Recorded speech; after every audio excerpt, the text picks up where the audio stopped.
Napansin ko po, hindi nyo daladalang labada niya. Naglalaba na ba siya on his own?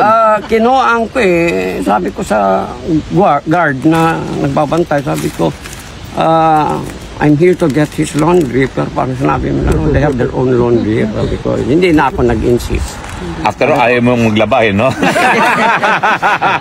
Ganon. Pero, ayan, he's okay. High spirit siya. So can we ask question as well? Yes, now, please, Sir, questions. Is Mayor Duterte aware na nananalo talaga yung dear friend niya na now Senator Attorney Rodante Marcoleta? Yes, I brief him all the because hindi na natin masabi na kasi hindi pa ito official.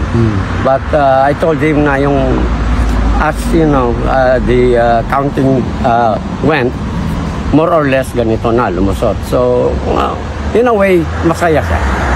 Masaya talaga, lalo na sa Davao na lahat ng kuwan niya ay lumusot. Sa inyo sa Pilipinas, no? Ang huling balita natin kay Tatay Digong mula dito sa detention facility ay araw ng Biyernes, huling pagdalaw ni Kong Pulong kay Tatay Digong. Ngayon po, kakagaling lang po sa loob ng detention facility ni Mr. Bong Duterte. Siya po ang bunsong kapatid ni Tatay Digong. So, Sir Bong, kamusta po si Tatay Digong? He is doing well. Medyo malungkot lang because he cannot kuwan yung sa outside world talaga ano nangyayari. So I have to brief him about the election, the outcome ng election, both the local and the national. And he's very happy na I told him na you got a very overwhelming vote as mayor of Davao again. So masaya siya. Ano po sinabi niya in particular nung sinabi niyong tambak ang kanyang panalo? Ako ang nagbalita nga sa kanya. Sabi ko na grabe yung outcome ng yung number of votes mo kaysa yung opponent. At saka kang Vice Mayor Basteren, including si Congressman Pulong, and yung anak niya si Omar also won the congressional seat sa 2nd District. And of course, Congressman Ungab won sa 3rd District. Ano pong sinabi niya? Yung sinabi niyong overwhelming ang victory? Naka-smile. Nakasmile. Ngayon, yung ano po, yung 5 na pumasok na inendurso natin para senador, ano pong sabi niya?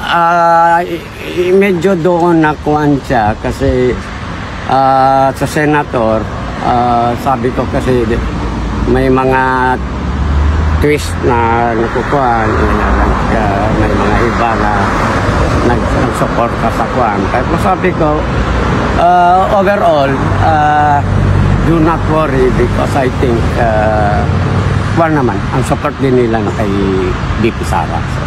So, yung pinasabi ko po sa kanya na safe na sa impeachment si VP Sara dun sa 6 na sigurado natin kakampi at 6 pa na pagpipilian pa dahil ang kailangan na lang natin 2 para hindi na matanggal si VP Sara. Yeah, well, I think para din sa akin, you know, with the overall nangyari sa national yung halos natanggal yung mga alam na yung sa Congress. Mga buwisit.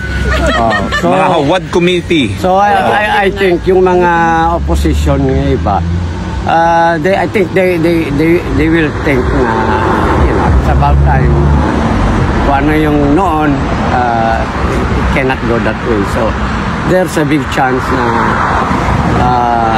ang support ni Sara. Nasabi niyo ba ho na yung abante na nagpapanggap na anak ng Diyos ay natalo? Nasabi niyo sa kanya na natalo si Abante? Ano sabi niya? Kinwento ko kay PRRD yan, sabi ko, lahat yung mga yung inarap mo sa Quadcom, sabi ko walang lumusot. Sabi niya, ganun ba? Tawa siya ng tawa. So high spirit siya dahil doon sa resulta ng eleksyon.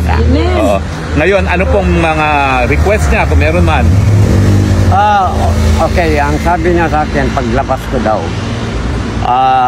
again and again, we would like to thank all those who supported him, moral support, all yung lahat na nandito na, because I told him na merong mga tao sa park na nagatuan sa iyo.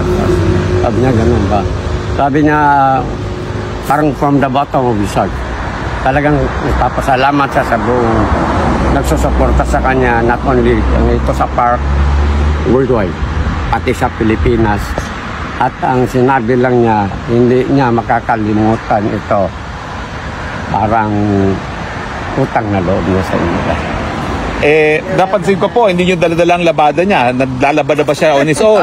Kinuhaan ko sabi ko sa guard na nagbabantay, sabi ko, I'm here to get his laundry. Pero parang sinabi mo na, they have their own laundry. Sabi ko, hindi na ako nag-insist.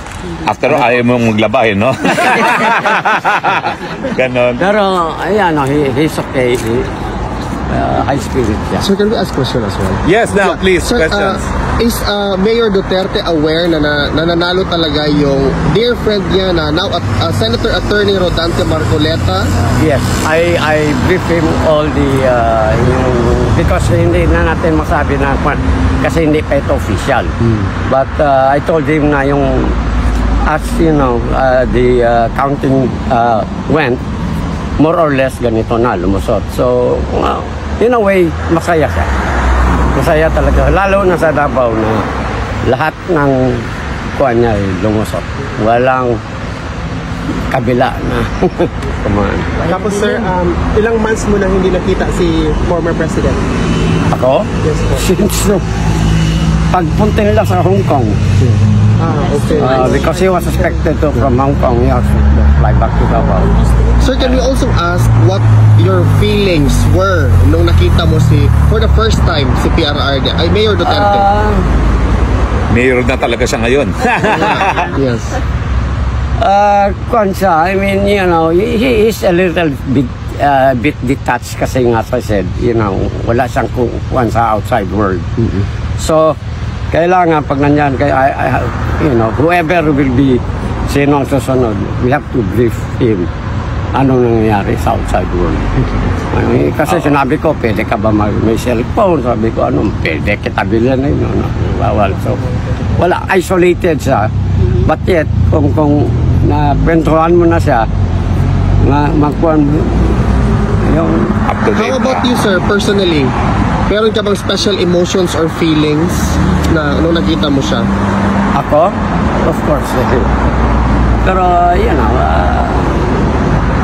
ang kaso na, we will leave it to the lawyers na. Sir, masaya naman si tatay sa good news na mga pinag-ano mo, sir. Mga good news na hinatid mo today. Masaya si tatay. Oo, masaya. Nagkapos din mo, sir. Pagkita nga niya sa akin, ako, Inasahan ka ba niya? Nasabi ba ni Kong Pulong na kayong papalit? yeah. Actually, before pa, nagkwento na kami ni Pulong. Kasi nga, because, you know, the election, so they have to go back, you know, so. Pag-usapan na for the meantime na busy sila sa Manila. So it's my time to watch over him. So siguro kung whoever comes here na, si Pulong ba o si VP Sara o sino sa mga anak niya, ako naman na.